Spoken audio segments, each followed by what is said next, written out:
Queria chamar aqui o nosso pastor, o pastor mais lindo da Bola de Neve de Guarulhos. É muito bonitinho. Faz assim, isso, coisa linda, tá bom. Obrigado pela parte que me toca. Boa noite, queridos. A paz do Senhor a todos.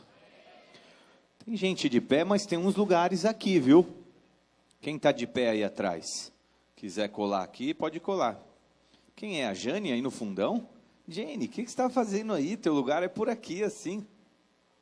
Ah, tá. Então tá bom. Só hoje, tá?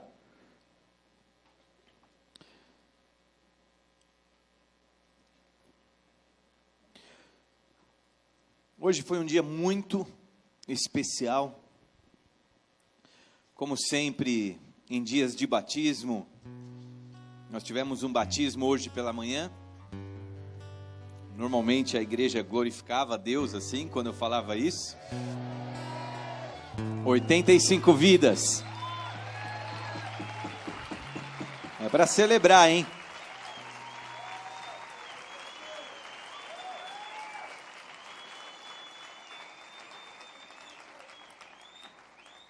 (85 vidas).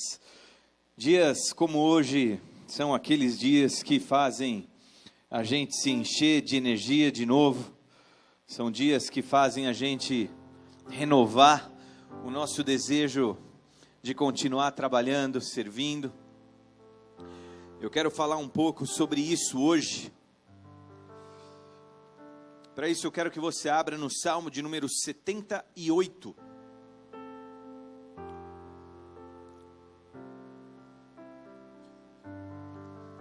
Salmo de número 78. Eu vou ler na Nova Versão Internacional, do verso 1 ao verso 7. Diz assim: Povo meu, escute o meu ensino, incline os ouvidos para o que eu tenho a dizer. Em parábolas abrirei a minha boca, proferirei enigmas do passado, o que ouvimos e aprendemos, o que os nossos pais nos contaram, não os esconderemos dos nossos filhos. Contaremos à próxima geração os louváveis feitos do Senhor, o seu poder e as maravilhas que fez.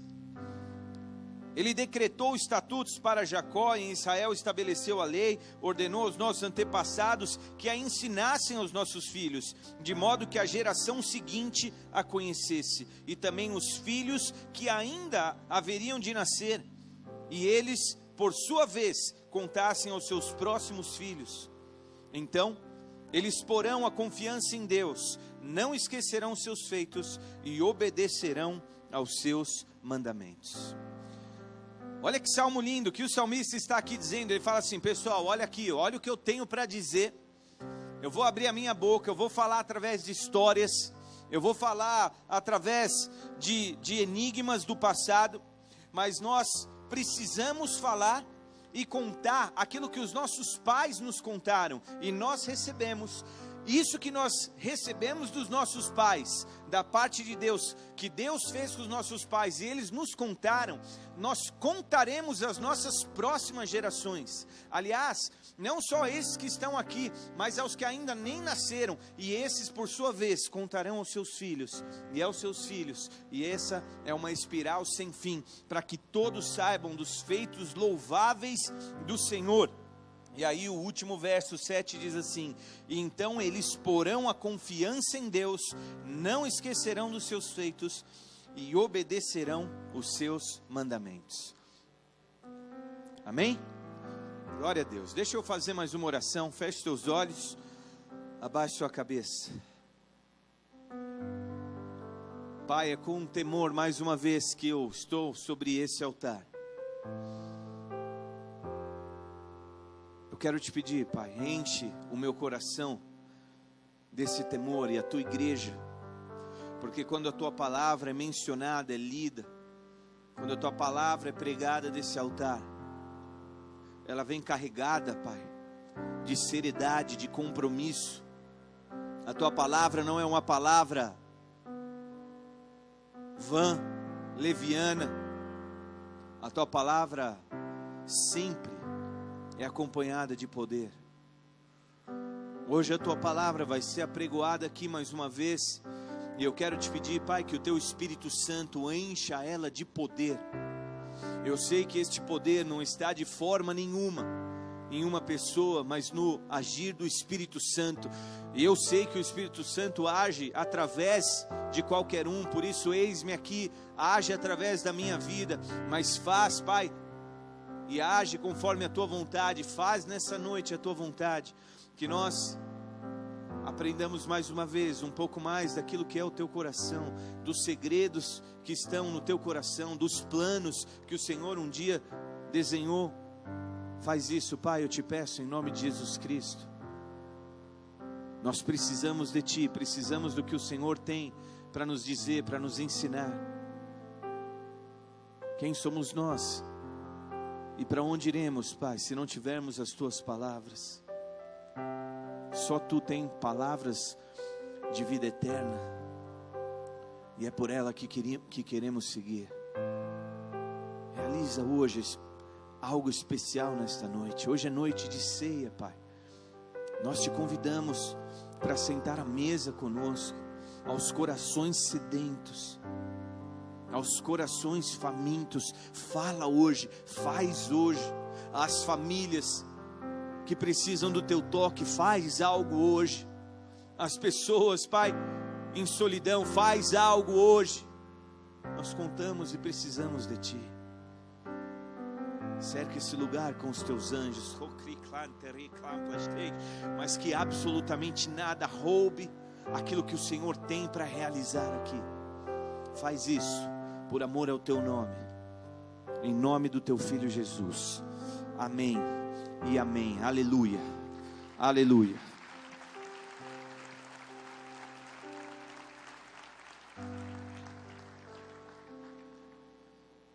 Queridos, muitas vezes a gente perde o mover e o movimento, porque não é difícil interpretar Deus, não, mas Deus age por caminhos, de jeitos e de formas misteriosas. Misteriosas se você não conhece. Se você o conhece, não fica assim tão misterioso. Deus, ele tem um modus operandi, ele tem um jeitão. Você ganha, você capta esse jeitão na medida que você conhece a Deus. Nós temos vivido dias muito especiais. Nós temos vivido dias onde o Espírito Santo tem se movido de um jeito muito especial. Como temos dito, a nossa geração tem sido privilegiada, porque o Espírito Santo tem se movido na nossa geração, como muitos e muitos desejaram que Ele agisse, operasse. No outro domingo falamos um pouco sobre como somos privilegiados e como o Espírito Santo tem agido de forma impressionante. Mas, se nós não estivermos atentos à forma com que Deus trabalha, se nós não estivermos atentos como o Espírito Santo trabalha, nós podemos perder a única oportunidade que nós temos de viver a vontade de Deus, que é essa vida que nós temos agora. Nosso Deus, Ele é um Deus que é eterno, amém? Esse é o nosso Deus, Ele é eterno. E tudo que a gente faz, a gente precisa considerar a eternidade. A gente não pode se esquecer da eternidade. Deus, Ele ama a família, sabe por quê? Porque a família é como Ele pode perpetuar tudo aquilo que é bom da parte dEle. A família, eu falo isso para muitos casais que estão começando a namorar, a se envolver. A família é o plano de Deus, onde Ele pode derramar todas as bênçãos, todos os propósitos, todos os valores, todos os princípios, todos os preceitos. E essa família então retém, e ela passa à próxima geração, que retém, guarda, e passa para a próxima, que guarda, e assim por diante. A família é um plano perfeito de Deus para que tudo que é bom da parte dele passe adiante e seja algo perpétuo. Queridos, por que Deus formou a família, o homem e a mulher? Porque só um homem e uma mulher conseguem reproduzir. Por que Deus, ele condena o homossexualismo? Porque duas pessoas do mesmo gênero não reproduzem. Isso não é plano de Deus. Não é. Duas pessoas do mesmo sexo, elas não podem perpetuar nada da parte de Deus. E por isso Deus condena o homossexualismo, não é natural. Se fosse, ele teria que reproduzir. Se nós hoje estamos vivos aqui, depois de tantos centenas de milhares de anos que esse planeta existe, é porque cada ser vivo se multiplicou. Por que você tem uma planta hoje? Por que os pássaros voam? Por que há peixes no mar? Por que há animais selvagens? Por que há seres vivos na face da terra? Porque eles se multiplicaram, amém? Senão nós não estaríamos aqui. O plano de Deus, ele é perfeito, amigo. Tudo que é vivo, tudo que é bom, ele precisa se reproduzir. As folhas, as plantas, as frutas, os animais, os peixes, nós precisamos nos reproduzir, porque esse é o plano de Deus, e você passa através daquilo que se chama DNA para a próxima geração. Não adianta você cruzar dois cachorros e esperar que nasça um gato. Não adianta você plantar uma semente de maçã e esperar que nasça um limoeiro.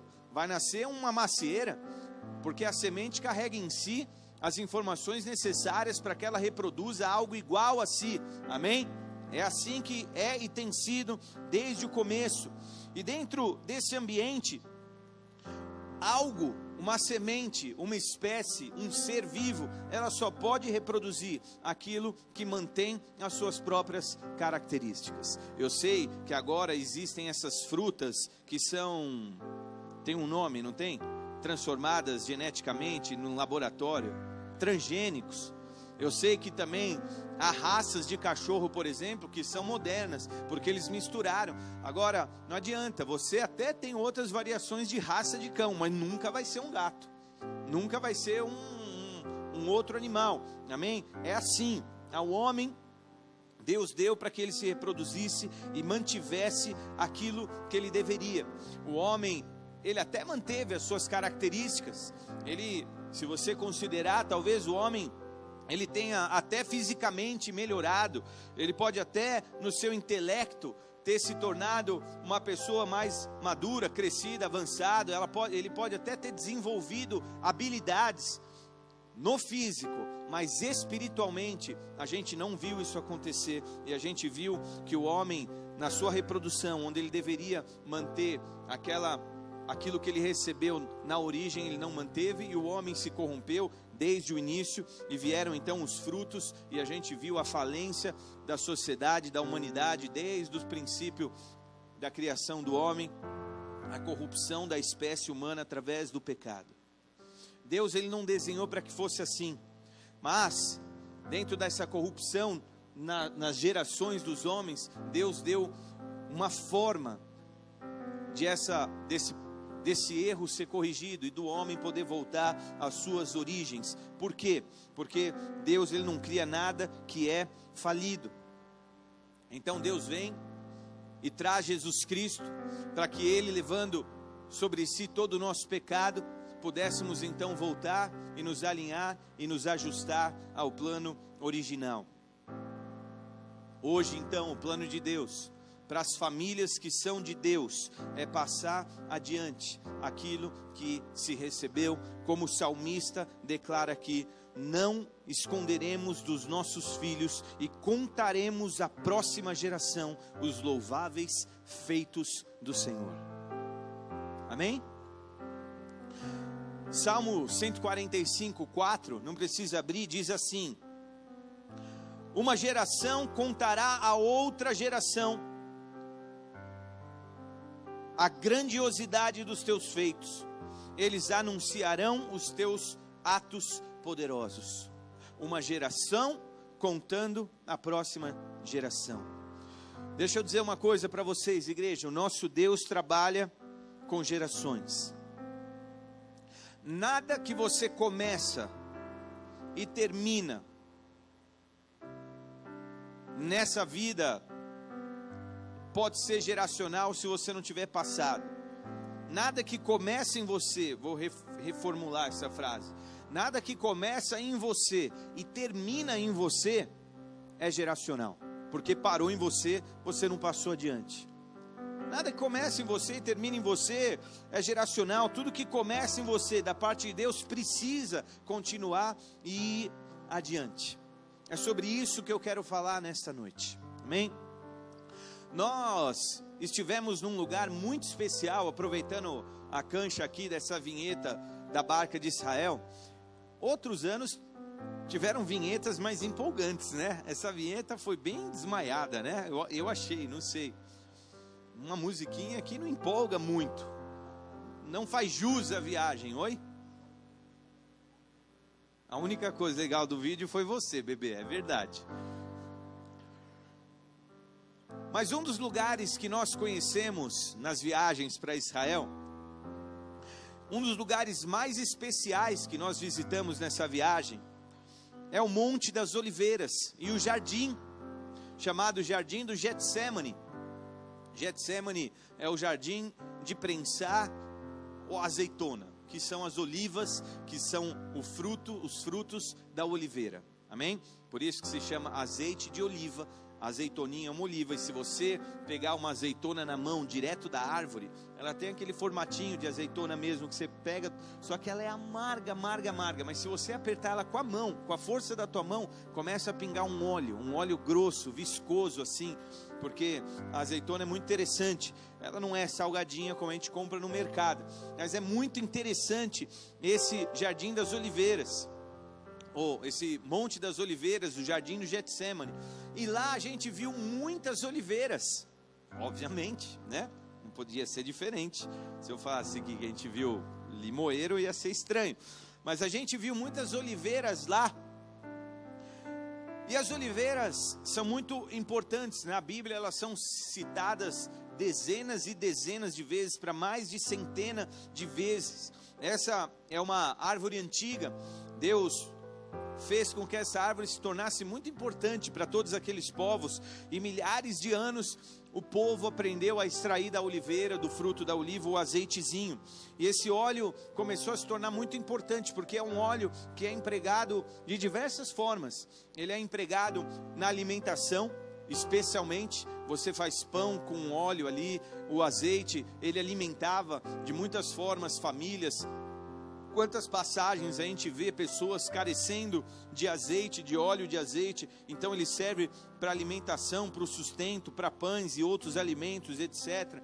Ele era usado também como um unguento, como um bálsamo. Quem estava aqui quando a gente falou do bálsamo de Gileade, é um óleo que se extrai de uma planta, então o óleo da oliva, ele também é um produto especial. Eles passavam muitas vezes para limpar ferimentos, eles passavam para trazer alívio em ferimentos, eles também usavam como um produto que trazia refresco, por exemplo, para os pés, ou para uma área cansada, e etc, assim, trazia cura, alívio. Ele também era usado como combustível.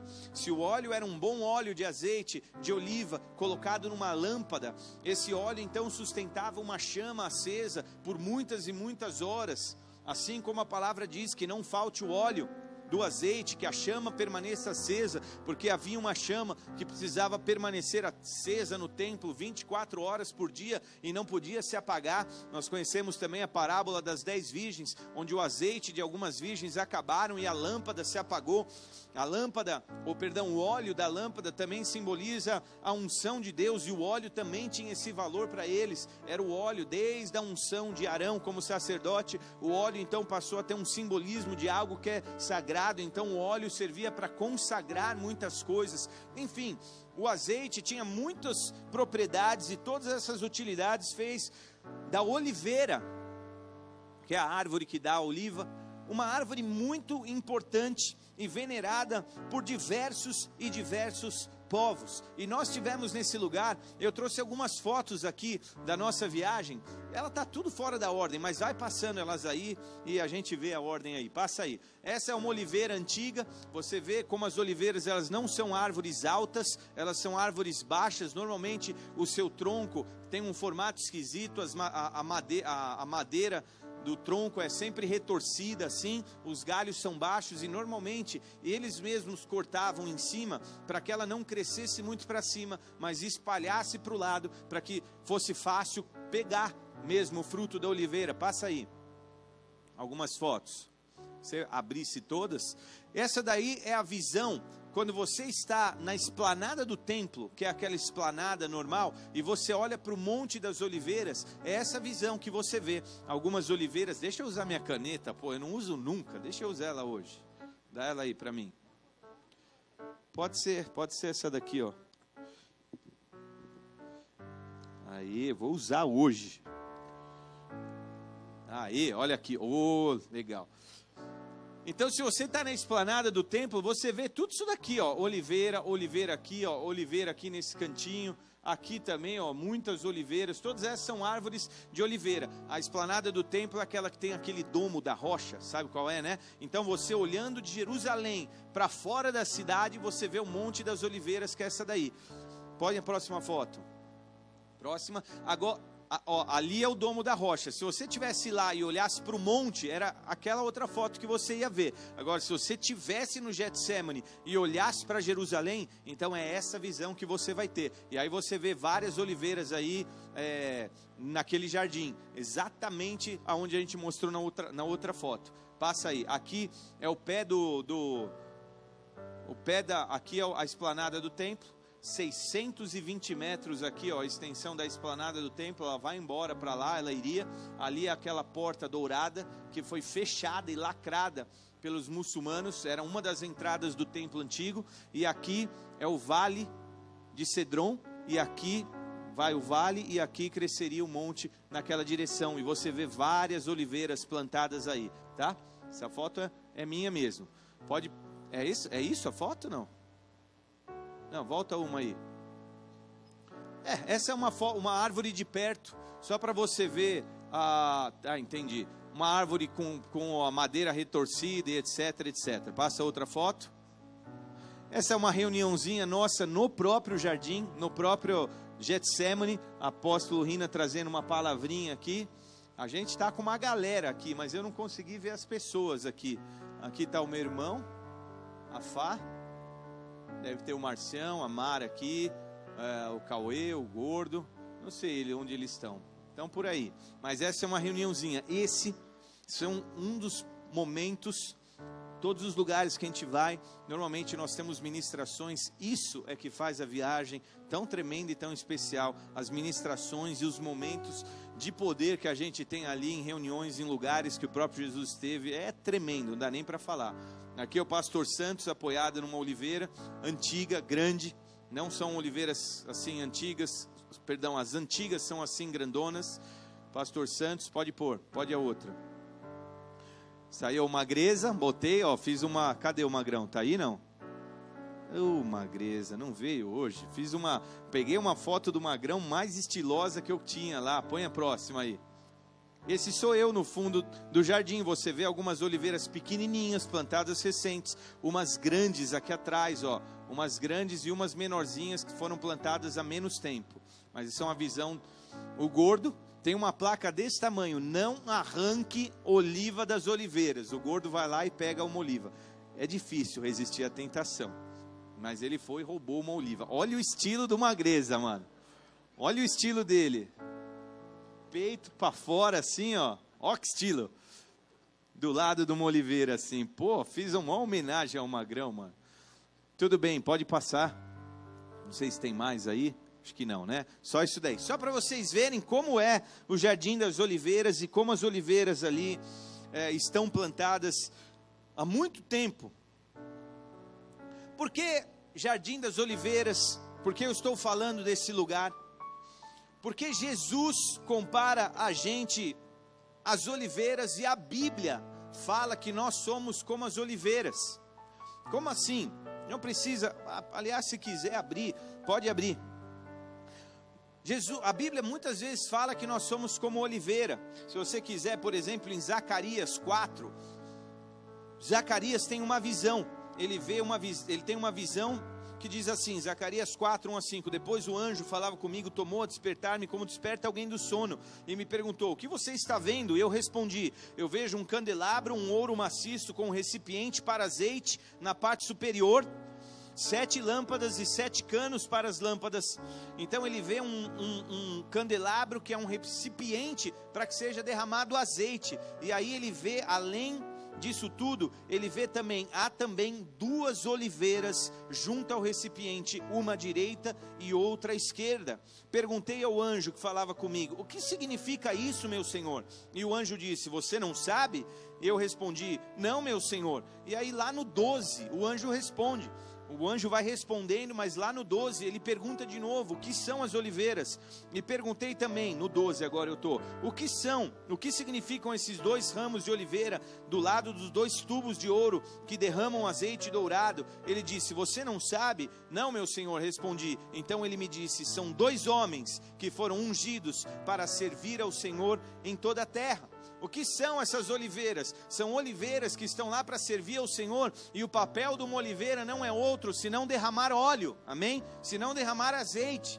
Se você quer outros versos, olha Salmo 52, 1, ele diz assim, por que você se vangloria do mal, do homem mau, e de ultrajar a Deus continuamente, ó homem poderoso? Aí ele vem falando das coisas que esse homem mau faz, e aí no 8 ele diz assim, mas eu não, mas eu sou como uma oliveira que floresce na casa de Deus, confio no amor de Deus para todo o sempre. Mais uma vez, o homem se chama como oliveira. E por fim, para não mencionar muitos aqui, Salmo 128, que é um salmo de bênçãos, diz assim, como é feliz o homem que teme ao Senhor, que anda em seus caminhos. Você comerá do fruto do seu trabalho e será feliz e próspero. Sua mulher será como uma videira frutífera em sua casa. Opa, videira é que dá a uva. Uva e vinho é sinal de vida na Bíblia. Então, ela é uma videira frutífera que dá muitos filhos. Então, o texto fala assim, você será como uma videira frutífera em sua casa, e os seus filhos serão como brotos de oliveira ao redor da sua mesa. Assim será abençoado o homem que teme ao Senhor.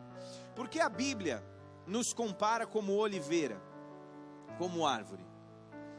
Você já se foi comparado a uma árvore? Outras pregações a gente já comparou homens à árvore. Em um trecho da Bíblia, Jesus cura um homem de cegueira e Jesus pergunta, você vê? O que você vê? E ele fala, eu vejo homens como árvores. Eu fiquei imaginando o que homem parece com uma árvore mesmo. Se a gente fosse, e aí naquela palavra que há muito tempo eu preguei, eu falei, se você fosse uma árvore, que árvore você seria? Que tipo de fruto você dá? E a gente fez algumas comparações a algumas árvores aqui, mas acontece que a Bíblia compara a gente a árvores, especialmente a oliveiras. Por que será? Nesse último verso que nós lemos do Salmo 128, diz, os seus filhos serão como brotos de oliveira ao redor da sua mesa. Hoje então nós tivemos um batismo, e como eu disse, o batismo ele me alegra muito. Não se ofendam, isso é uma comparação fofinha. Os que se batizaram hoje são como bebês na fé. Se você nasceu hoje, você é um recém-nascido, não é verdade? São como bebês, estão começando a caminhar, talvez coisas que você talvez não entende, não tem problema. Por quê? Porque você é novo na caminhada, veio para Jesus há 2 meses, 3, há 1 ano, 2, começou agora a conhecer coisas um pouco mais profundas, você está crescendo. Se bem que não importa tanto o tempo de caminhada, porque eu sei que tem alguns que têm anos e anos de caminhada e se comportam como uma criança. O que importa é o quanto você se aprofunda nas coisas de Deus, amém? Mas alguns nasceram hoje, bebês que vieram para Jesus. E uma das minhas maiores alegrias é ver crianças sendo geradas, crianças sendo paridas, vamos assim dizer. A Bíblia compara esse esforço ao esforço de uma mãe que está parindo, e Paulo fala assim, com dores de parto eu te gerei. Ele fala para alguns dos pupilos, dos discípulos que Paulo gerou, como que com dores de parto, porque muitas vezes é com essas dores que algumas pessoas são geradas e nascem em Jesus. Com dores de parto. Quem é mãe, teve um parto natural aqui, talvez entenda essa passagem ainda de uma forma melhor. E hoje eu quero falar sobre gerar filhos, perdão. Na última oração que nós fizemos ali, encerrando o batismo, a gente falou: Senhor, 85 vidas é uma grande bênção, mas nós queremos gerar muito mais vidas aqui. E eu fiquei pensando, nessa oração que eu fiz, eu fui muito inteligente em fazer, porque o Senhor falou: você quer mais filhos? Então se prepara para mais dores. E eu falei, pensei direito na oração. Será? Você pergunta para uma mãe com 2 filhos se ela quer ter outro, e muitas mães falam: não sei, é muito trabalho. Pois é muito trabalho que dá. Criar filho, ensinar filho, educar filho, dá muito trabalho. E por isso Paulo falava assim: eu gerei filhos com muita dor. E gerar filhos realmente dá dor, mas dá muito prazer e muita alegria para uma mãe e para um pai que gera um filho, não é verdade? Hoje eu quero falar sobre filhos, porque Deus é um Deus de geração, e não há nada que a gente faça que tenha que parar em nós, começar em nós e parar em nós. A geração que nasce aqui é uma geração que foi formada nessa igreja. Muitos aqui vieram para Jesus, nasceram e cresceram aqui, foram formados aqui. Talvez você tenha vindo de uma outra igreja, mas talvez você encontrou Jesus aqui, se firmou em Jesus aqui. Essa é uma geração que nasceu aqui. Essa geração é chamada para ser como uma oliveira. Por quê? Na verdade não é que ela é chamada, é uma palavra, é uma profecia, é uma palavra liberada pelo Senhor. Serão como brotos de oliveira ao redor de uma mesa. E hoje nós estamos ao redor de uma mesa, simbolicamente, amém? Há muitos aspectos interessantes na vida de uma oliveira. E nesse Salmo 52:8 que eu li, ele diz assim: eu sou como uma oliveira que floresce na casa de Deus. Numa versão um pouco mais antiga, você talvez leia assim: eu sou como a oliveira verde na casa de Deus, confio no amor de Deus para todo sempre. Olha que aspectos interessantes. O primeiro deles é que uma oliveira, ela tem raízes muito compridas e profundas, que chegam a 7, 8 metros de profundidade. Você imagina que uma oliveira está plantada acima daquela placa branca ali, e as raízes dela se aprofundam até o chão, porque aqui tem mais ou menos 7 metros. Você imagina a profundidade dessas raízes, e quão importantes são essas raízes para que ela sempre obtenha água para o seu desenvolvimento, para o seu crescimento. O primeiro aspecto de uma oliveira é que ela cria raízes, e raízes profundas. Queridos, como isso é importante para mim, saber que eu posso olhar para algumas pessoas e contar, porque eu as vejo aqui, eu as vejo envolvida, eu as vejo vestindo a camisa, não a minha camisa, mas a camisa desse ministério, e não só por causa do ministério, mas porque aqui é a tua família. Você defende a sua família, você cuida da sua família, você briga pela sua família, você defende a sua família, porque você está enraizado aqui, você criou raízes.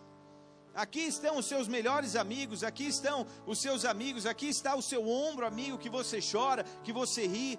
Aqui estão os amigos que podem te ajudar no meio de uma madrugada, numa crise conjugal. Aqui estão os amigos que provavelmente vão servir com você até o fim da sua vida. Aqui provavelmente você conheceu uma pessoa que você vai amar, casar. É assim que aconteceu com muitos aqui. Aqui é a sua família. Eu gosto de ver pessoas que criam raízes e se aprofundam, porque essa é a chance de você conseguir recurso para subsistir. Criar raízes é se aprofundar. Outra coisa, o texto diz que, como ele diz assim, como uma oliveira verde, uma oliveira que floresce. Essa oliveira verde é uma oliveira que está em crescimento. Aqui você cresce, aqui você recebeu nutrientes, aqui você está se desenvolvendo. Olhe para você. Eu não estou falando isso para minha vanglória ou qualquer coisa assim, mas simplesmente olhe para quem você era quando você chegou aqui, olhe para quem você é. Isso é o teu DNA, quem você era, em quem você se tornou, depois que você recebeu e começou a receber da parte de Deus, aquilo que você recebeu aqui, porque aqui você floresce, aqui você dá frutos, aqui você viu que a tua vida foi amadurecendo, aqui você viu que você se conectou com o trono, não para a honra e glória de qualquer um dos líderes aqui, mas porque aqui há a presença de Deus, amém? E ainda está se desenvolvendo.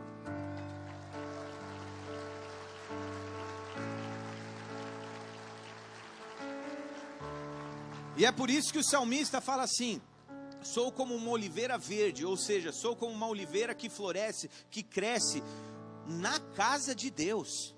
Ou seja, é na casa de Deus, é aqui dentro, é estando aqui que nós vamos ver e viver e saborear esses frutos. Quantas pessoas já estiveram aqui, talvez fizeram parte, edificaram, ajudaram, mas hoje, por exemplo, não estão colhendo os frutos dessas vidas todas que têm vindo a Jesus, culto após culto, nas águas, todos os anos, todas as vezes. Assim como os que estão na casa de Deus, assim é uma oliveira que floresce. E nós estamos aqui falando sobre gerações, sobre árvores frutíferas que geram oliveiras que dão mais fruto, e que dão mais fruto, e que dão mais fruto. A gente começa a ter que olhar para os filhos, e eu começo a olhar para famílias aqui dentro dessa igreja, porque hoje nós batizamos, se eu não me engano, umas 7 pretinhos ou crianças de 12 anos de idade. E sabe o que eu falava para eles? Eu falava assim: eu me batizei com 12 anos, e eu sabia o que eu estava fazendo, por isso como é que eu vou falar para você não se batizar? E eu falava para cada um deles assim: não deixa nunca ninguém te falar que você não sabe o que você está fazendo aqui. E para todos eu profetizava que você seja uma ferramenta poderosa no meio da tua geração, porque eu não falo com criança de 10, 12 anos, mas eles falam. E eu falava: não amarela para os seus amiguinhos que falam que Deus não existe ou qualquer coisa assim. Você sabe, conhece o teu Deus. Eu falava: Deus, dá experiências para ele, como o Senhor deu a Samuel com tão pouca idade. Dá experiências para os teus pequenos. Nós vemos uma geração que cresce aqui. Em coisa de um mês nós soubemos de umas 7 grávidas que estão aqui hoje. As gerações estão vindo, os bebês estão crescendo. Há uma geração que não para de crescer aqui debaixo dos nossos pés no ministério infantil. O nosso ministério recebe aproximadamente 200 crianças a cada domingo. 200. Nós talvez tenhamos que mudar de prédio, não por causa da gente aqui em cima, mas por causa das crianças. Ou talvez a gente vai fazer culto na garagem e as crianças vão ter que ficar aqui, ó. Porque essa geração está chegando.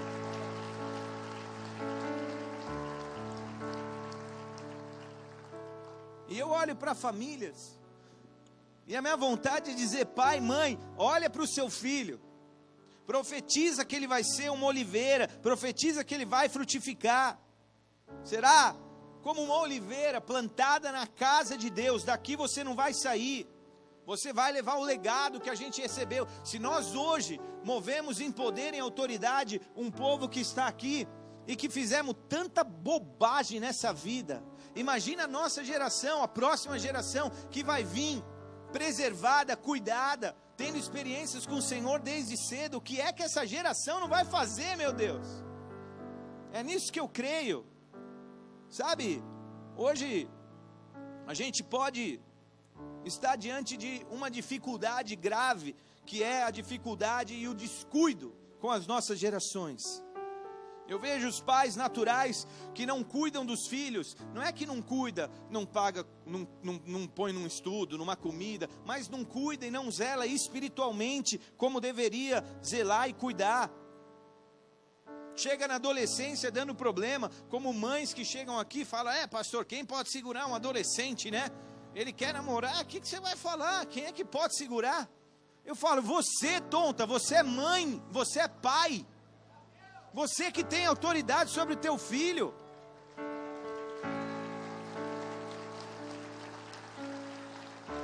Você tem autoridade.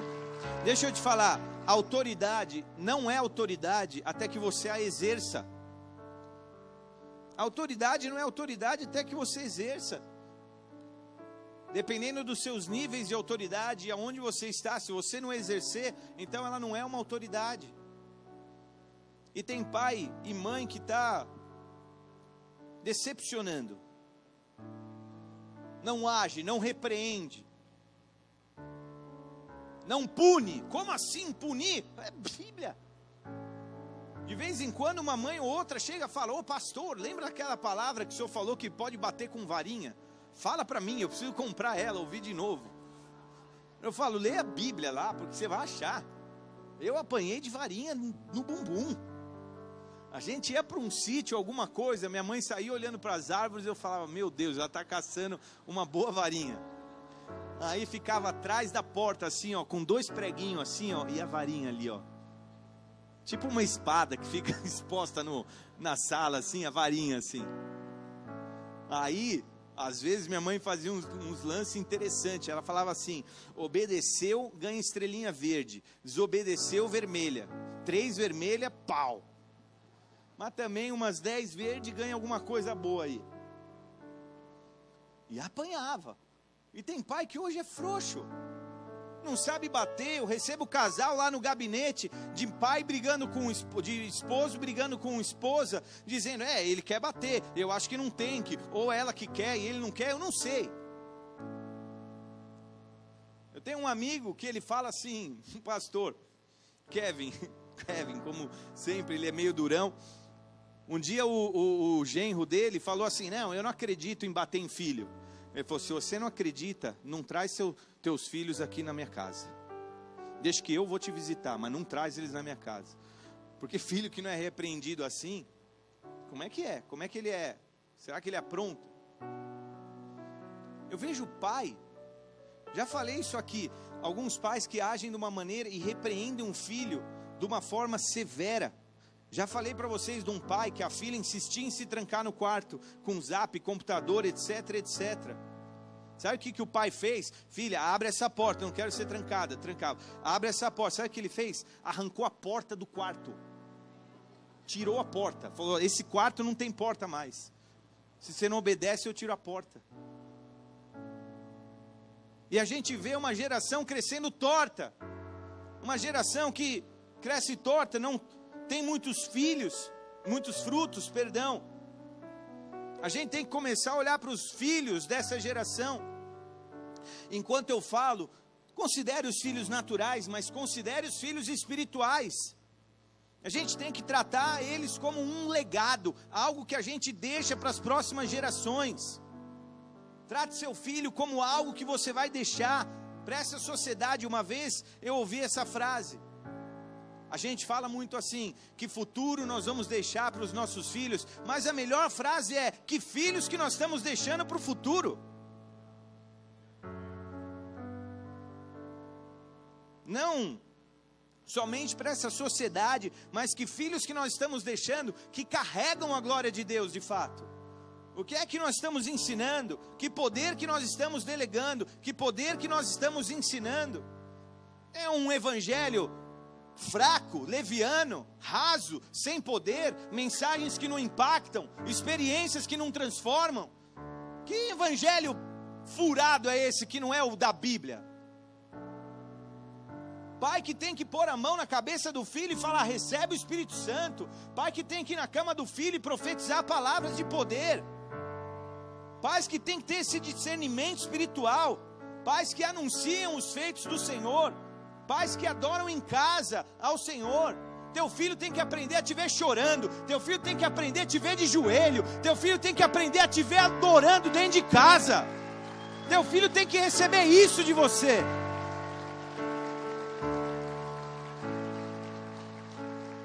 E sabe o que mais? Os filhos, Deus na multiforme graça, dá a cada um uma personalidade, dá a cada um talentos diferentes, dá a cada um poderes diferentes, assim por dizer. Pai que tem que olhar para o seu filho e notar, mãe, e notar o que é que ele faz de bom mesmo. Quando o teu filho cai no chão, plá, como é que ele reage? Chororô? Ou ele levanta, é um guerreiro, encolhe, recolhe o choro, você fala, opa, esse é guerreiro. Vamos botar esse cara aí pro front, porque ele vai ser um guerreiro, intercessor. Quando o teu filho vê uma injustiça, o amiguinho que pegou, que roubou, como é que ele reage? Ele franga também, encolhe, ensina a ir e defender o fraco, o injusto, ou sei lá, alguma coisa assim. Quando ele pega um instrumento, como é que ele reage? Como é que ele flui? Como é que ele vai? Quando ele chega em você com alguma coisa que ele quer, como é que ele argumenta? O meu cunhado e minha irmã são muito assim, eles incentivam os filhos a argumentarem. Não para ficar de lábia assim, mas argumenta, desenvolve isso. Eu quero te ouvir e você vai sabendo, será que meu filho é guerreiro? Será que ele é justo? Será que ele é bom de música? Será que ele é bom de fala? Será que ele é bom com a Bíblia? Tem criança que decora de uma forma assustadora a palavra. Você fala, meu Deus, essa criança sabe mais da Bíblia que eu. Então fica de olho, porque são coisas especiais nas crianças que precisam ser investidas, que precisam receber investimento. Famílias que precisam entender que são espirituais. Olhe para os seus filhos dessa forma. Será que eles são espirituais? Só obedientes, mas não espirituais. Papai, promove culto em casa. Compra uma Bíblia lá de figura, de gravura. Conta historinha para os seus filhos. Eles vão se amarrar, eles vão amar. Isso vai impactar eles para sempre. Faz uma devocionalzinha com seus filhos, com a sua esposa em casa. Ora com eles em casa. São coisas que vão marcar a sua família. Oração de verdade, convida ele para orar. Como eu me encanto quando pessoas falam assim, quem quer fazer uma oração? Algumas crianças falam, eu faço. Está aprendendo a orar desinibida, desde cedo, coisas lindas. Ensina teus filhos a profetizar, são coisas que a Bíblia nos ensina. Assim a gente tem que ser com os filhos que Deus tem nos dado. Assim a gente tem que ser. Se Deus te deu um filho, deixa eu te dizer, a palavra diz que os filhos são herança do Senhor. Não é que Ele deixou uma herança para você, ganhei uma herança, é minha. Não, Ele é do Senhor e você cuida. E daqui um pouco você vai ter que chegar para o Senhor e falar assim, Senhor, eu cuidei da sua herança, toma Ele aqui de volta para você. Normalmente isso acontece quando você casa o seu filho e você fala, Senhor, eu fiz aquilo que eu tinha para fazer enquanto ele estava sob o meu teto. Você que é líder nessa igreja, que olha para as pessoas que crescem, as pessoas que estão nascendo, as pessoas que chegam na tua célula, que chegam no seu ministério, assim como um pai olha para uma criança, você olha e talvez veja uma criança, mas talvez você tenha que olhar e ver lá um apóstolo, ver lá um profeta, ver lá um ministro de louvor, ver um pregador da palavra. Você tem que ver coisas grandes, ver um evangelista, ver um mestre, sacar qual é a veia do teu filho e começar a investir naquilo. Homens e mulheres de Deus.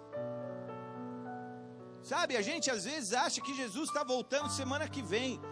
Eu já falei isso, desfaz aí a tua mala do arrebatamento e toca a tua vida. Desde os dias de Paulo, Jesus está voltando, pode ser amanhã. Faz 1930 anos que estão falando, não, acho que Jesus volta amanhã, não sei, pode ser. Por que eu estou falando isso? Jesus diz que você é uma oliveira, porque Ele quer e Ele precisa que você enxergue os seus filhos como uma oliveira. Por quê? Um dos outros aspectos da oliveira, e esse me encanta, é que uma oliveira produz frutos por muitos, mas muitos anos mesmo. Uma oliveira produz frutos por mais de 2000 anos. Acredite se quiser. Algumas, poucas. Uma oliveira, ela precisa de muito tempo para crescer até. Ela leva um tempo para crescer. No entanto, depois que ela cresce, ela vive por centenas, para não dizer milhares de anos. É uma das árvores com maior longevidade na face da terra. Há um lugar em Santa Iria de Azóia, em Portugal, onde existe uma oliveira que os especialistas entendem que ela é datada de 2.850 anos atrás. 2.850 anos atrás. Algumas árvores em Portugal, algumas árvores na Grécia, elas datam 300 anos antes de Cristo. E alguns especialistas dizem que algumas das árvores que estão no Getsemane datam cerca de 2.000 anos, ou seja, muito provável que elas estivessem lá na época em que Jesus passou por lá. Talvez algumas da que a gente tocou ali tenham sido testemunhas do choro de Jesus, do abandono dos discípulos, da prisão de Jesus. Talvez algumas também tenham testemunhado coisas tremendas ali, mas são árvores com muita longevidade. E por que tanta longevidade? Porque os frutos que Deus quer que cada um de nós dê, sendo como uma árvore, são frutos que precisam ser longos, eternos. O óleo da oliveira gerado precisa permanecer. O óleo representa a unção, e a unção que você gera quando você passa na terra precisa ser alongada, precisa ser perpetuada nas suas gerações, porque ela é importante. Você foi chamado para isso. Isaías 61 diz: porque o Espírito do Senhor está sobre mim e Ele me ungiu. O azeite dele está sobre mim, para eu produzir, para eu frutificar. E essa unção hoje está sobre nós, porque Jesus deixou, seus filhos são como uma oliveira. Nós somos como uma oliveira, preparados para frutificar frutos que permanecem por muitos e muitos anos. Há pessoas que dizem: eu tenho tanto tempo, deixa eu frutificar no fim da minha vida. Pessoas que são devagar.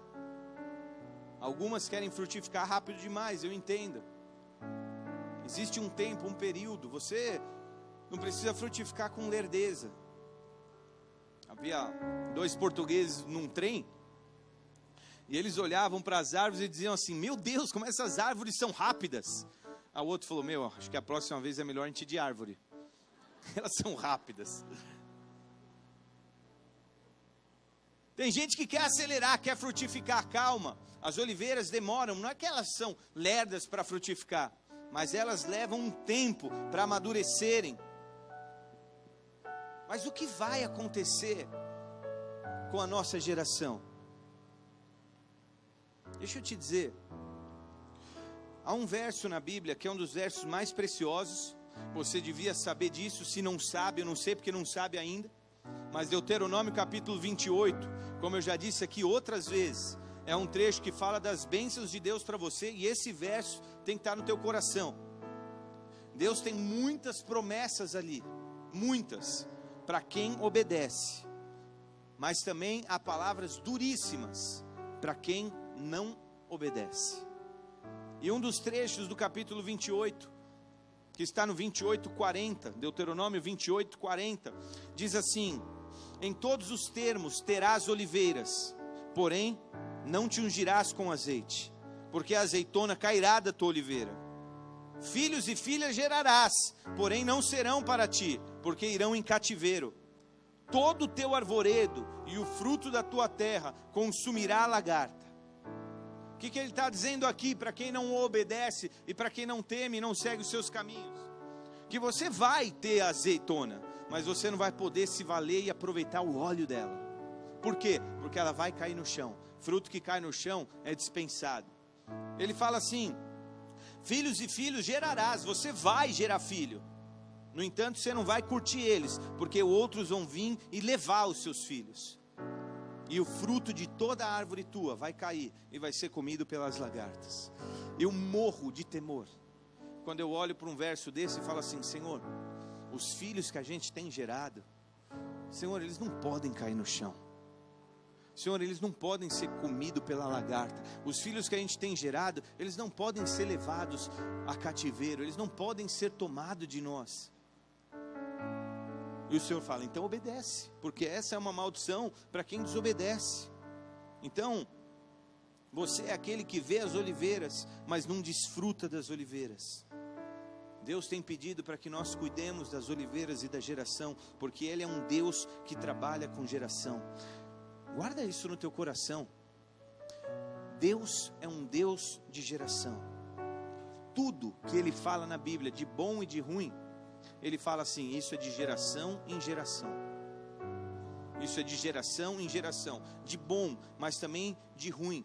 Então algumas pessoas vêm e falam assim: a minha família, pastor, vivia isso, isso, isso, por isso eu vivo isso. A Bíblia fala uma palavra forte, que talvez você já tenha ouvido, que é maldição hereditária. Uma maldição que passa de geração para geração. E algumas pessoas se assustam com isso. Maldição hereditária, eu peguei do meu pai, como se fosse uma doença. Peguei, é contagioso, meu Deus.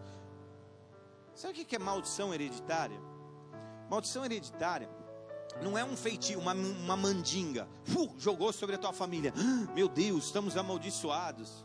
Amaldiçoaram a nossa família, e agora? Você acha que se um Zé Capenga aí de qualquer terreiro vir e lançar um encantamento sobre a tua família, pega, Vanessa? Você acha que pega, Cláudio? Eu não acho, pode falar o que for. Por quê? Porque não é um feitiço. Fizeram um trabalho para mim lá na esquina, na encruzilhada, na praia, e não sei o que, agora é uma maldição. Pegou sobre a minha casa, sobre a minha família. Maldição hereditária, queridos, nada mais é do que algo que o teu bisavô fazia, e que o teu avô aprendeu, e que o teu pai aprendeu, e que agora você vê ele fazendo. Teu bisavô traía tua bisavó, aí teu avô traía tua avó, aí teu pai traiu tua mãe, então agora eu vou trair também, se já não traiu. Não, é que teu bisavô fez, teu avô viu, achou que era normal, fez, teu pai viu teu avô, achou que era normal, fez, você viu teu pai, achou que era normal, vai fazer também, e as coisas acontecem. É mais por costume, é mais por algo que é ruim, que entrou na tua família como costume, como valor, e agora isso se perpetua, porque uma geração passa para outra geração. Nós temos sido uma geração que rompe maldições, amém? Alguns de vocês podem olhar para os seus pais hoje, ou para os seus avós, ver o que eles viviam, e você dizer assim: graças a Deus eu rompi com essa maldição, e eu não vivo na mesma condição. E muitas vezes a gente deixa escapar que Deus é um Deus geracional em tudo que Ele diz. Quando Deus chamou Abraão, em Gênesis capítulo 12, disse assim: vocês vão ser o meu povo, eu vou investir em vocês. Essa bênção, essa, e elas vão ser e acontecer na vida de vocês de geração em geração. Tudo que Deus fala, Ele vai, termina e fala, de geração em geração. Quando Deus se apresenta a Moisés, Ele se apresenta como um Deus de gerações. Em Êxodo 3:6, quando Ele vem e diz assim: eu sou o Deus do teu pai, o Deus de Abraão, o Deus de Isaque, o Deus de Jacó, o Deus dos seus antepassados e das suas gerações, porque eu sou um Deus assim. Queridos, gerações estão registradas na Bíblia, em todo lugar. Há o livro das gerações, há capítulos e mais capítulos na Bíblia, onde o autor investe só em geração. Este gerou fulano, que gerou ciclano, que gerou beltrano, que por sua vez gerou outro. Você fala, mas que chatice, por que isso aqui? Porque há tantos capítulos que falam sobre gerações. É Deus dizendo assim: eu me importo com cada geração. Você já parou para pensar nisso? Deus, Ele se importa com cada geração. Se você começar a ler o Novo Testamento, Mateus capítulo 1, você vai ver lá, essas são as gerações. Fulano gerou ciclano, gerou beltrano. E aí ele vem e diz assim: de Abraão até Davi, 14 gerações. De Davi até o exílio, 14 gerações. Do exílio até Jesus, mais 14 gerações. Eu conto geração. Cada geração que passa na terra, Deus anota no caderno dele, assim como Ele olha para a nossa geração, hoje, no ano 2016, está anotado. Isso me preocupa. Se Deus é um Deus assim de geração, como é que vai ser? Jesus passou pela terra e Ele dizia assim: ó geração incrédula, até quando eu vou ter com vocês? Em outras ocasiões Jesus falava: não passará esta geração até que essas coisas aconteçam. Em outra passagem então Ele fala: aqui compararei esta geração, porque Jesus também pensava em gerações. O que me preocupa é que Deus é um Deus de geração, e Ele não vê uma geração com condições. Sabe o que Ele faz? Ele cruza o braço e espera a próxima geração. Só isso. Sabe o que Deus falou quando Moisés morreu? Próximo. É isso. Quando uma geração falha, Deus fala assim: espera aí, pessoal, deixa essa geração passar. Quando vier uma mais compromissada, a gente começa a estabelecer alguns dos nossos planos e propósitos. É isso que Deus faz. O mesmo povo que Deus livrou com mão forte do Egito, era um povo que agora estava no deserto, e que agora começa a reclamar, e que agora começa a murmurar contra Deus, a ponto até de querer apedrejar Moisés. Deus então traz uma sentença, e mais uma vez passa desapercebido, mas lá em Deuteronômio 1:35, diz assim: nenhum dos homens desta maligna geração verá a boa terra que jurei dar a vossos pais. Sabe o que aconteceu? Uma geração inteira no deserto, Deus falou assim: eles me desonraram, não me obedeceram, eu não tenho confiança nessa geração. Vamos esperar essa geração morrer, e os filhos dele, e toda pessoa com mais de 20 anos que estava no deserto, Deus esperou que todos morressem, exceto Josué e Caleb. Todos faleceram, para que uma nova geração viesse, e agora então ele poderia contar com essa geração. Queridos, eu penso em Jesus descendo aquele monte das oliveiras, e ele olha para Jerusalém e diz: ah, Jerusalém, Jerusalém, se vocês tivessem ouvido os meus profetas, eu tentei ajuntar vocês como uma galinha junto aos seus pintinhos, debaixo das suas asas, mas vocês não ouviram. Ah, geração incrédula. E aí ele diz assim: vocês perderam o tempo da minha visitação. O Espírito Santo tem feito coisas tremendas, e um dos meus maiores medos, porque eu não quero perder o tempo de Deus. Eu não quero ser uma geração que Deus olha e fala assim: vamos esperar essa geração passar, eles são ralé, vamos esperar vir outra.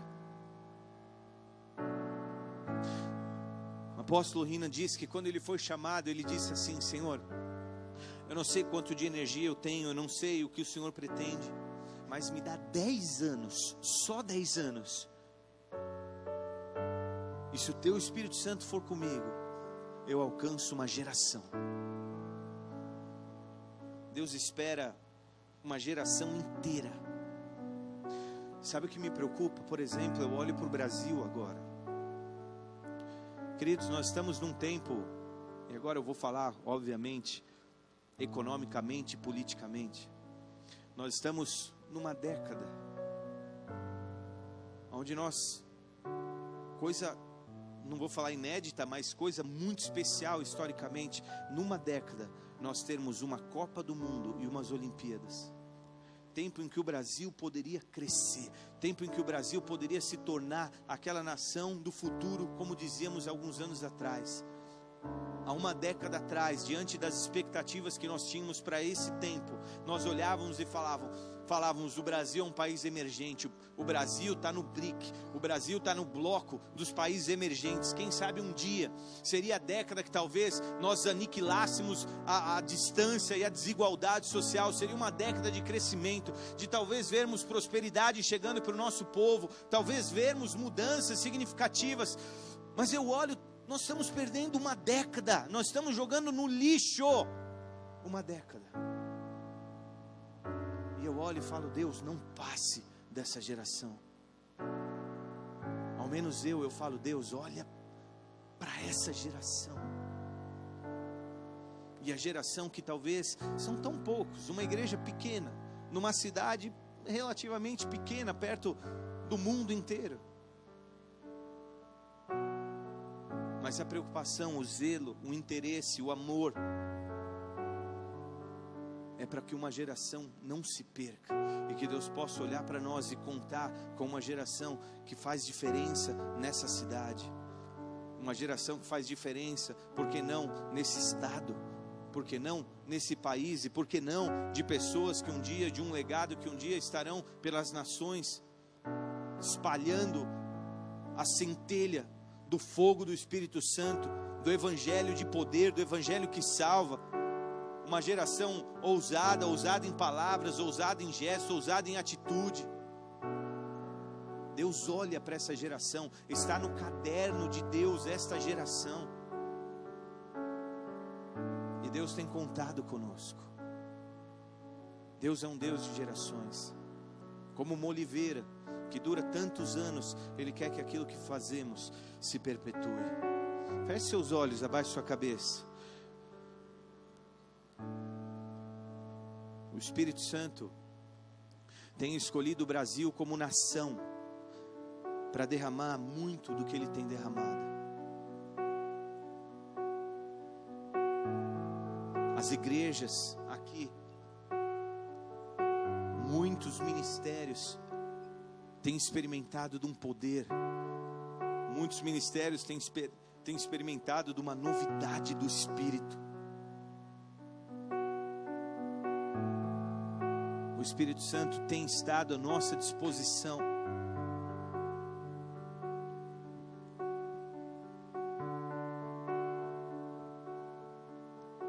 Vivemos experiências como nossos pais um dia sonharam em viver. E eu estou falando de tão poucos anos atrás. O que nós temos feito com o que o Espírito Santo tem nos dado?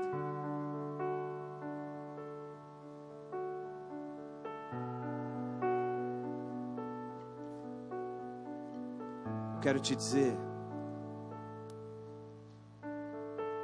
em primeiro lugar, para aqueles que nos visitam, que estão aqui, talvez poucas vezes, pela primeira, segunda, terceira vez, o Salmo de número 128 talvez tenha te encantado. Como é feliz o homem que teme ao Senhor, comerá do fruto do seu trabalho, será feliz e próspero. Sua esposa será como uma videira frutífera, seus filhos como brotos de oliveira. Assim é o homem que teme ao Senhor. E você ouve um salmo desse e diz: é isso que eu quero, é isso que eu quero. Mais do que as riquezas desse mundo, porque eu já fui atrás delas e elas não me completaram. Mais do que o status, mais do que a fama, porque eu já tive isso de alguma forma e elas não responderam às minhas inquietações. A beleza exterior, ela também não me completou. Eu quero isso que esse salmo diz. Eu quero as promessas de Deus na minha vida, sendo feliz, próspero, ter paz, uma família, um cantinho, filhos a quem eu possa amar e compartilhar e deixar como legado. É isso que eu quero. Deus, Ele tem bênçãos para os seus, mas primeiro você precisa caminhar com Ele. E essa caminhada só acontece se você estiver aliançado a Jesus. Jesus Cristo é o Filho de Deus que morreu por mim e por você, levando os nossos pecados e nos dando condição de nos achegarmos ao Pai. Você pode até ter um encontro com o Pai, mas não um relacionamento. A palavra diz: venha como está. Mas para você permanecer nessa presença, é necessário que você esteja limpo e os seus pecados perdoados através de Jesus Cristo. E Ele está aqui. E eu quero nessa noite, antes de seguirmos e antes de prosseguirmos com esse culto, fazer uma oração breve, mas que pode mudar a tua vida, para aqueles que hoje desejam receber Jesus Cristo como Senhor e Salvador. Se você é essa pessoa, fique em pé no seu lugar, levante uma das suas mãos. Eu quero fazer uma oração por você. Não se constrange, mas talvez esse seja o passo mais importante que você poderia dar na tua vida. Não se importe com quem está ao teu lado, na frente ou atrás, mas se esse é o desejo do teu coração, fique em pé no teu lugar. Eu quero fazer uma oração por você. Pai, olha para essas vidas que estão de pé, olha para esses, Pai, que abrem os seus corações, olha para esses, Pai, que talvez tenham experimentado tantas coisas, mas não encontraram aquilo que verdadeiramente os preenche, porque isso só está em Ti. O Espírito Santo é exatamente do tamanho do buraco de cada alma que precisa de Ti. Por isso vem com o Teu Espírito Santo, com a porção prometida do Teu Espírito sobre cada um, que eles Te conheçam cada dia mais. Hoje eles recebem o Teu Filho, Pai, como Senhor e Salvador, Jesus Cristo, aquele que abriu as portas, abriu e rasgou o véu para uma comunhão, uma intimidade, um relacionamento contigo. Recebe-os, Pai, para esse tempo novo na vida de cada um. Pega na mão deles, caminha com eles para um tempo novo e escreve o nome de cada um no livro da vida, para que eles estejam entre os que te receberam e tenham vida eterna contigo. O Senhor é um Deus que é eterno, e tudo que o Senhor faz e prepara é para a eternidade. Por isso, anote esses nomes, Pai, no livro da vida, e prepara um tempo de eternidade para cada um desses. O dia em que o Senhor vier para nos buscar, ou quando formos recolhidos desta vida terrena, o que vier primeiro, que o Senhor esteja pronto a recebê-los. Essa é a minha oração, eu a faço em nome de Jesus.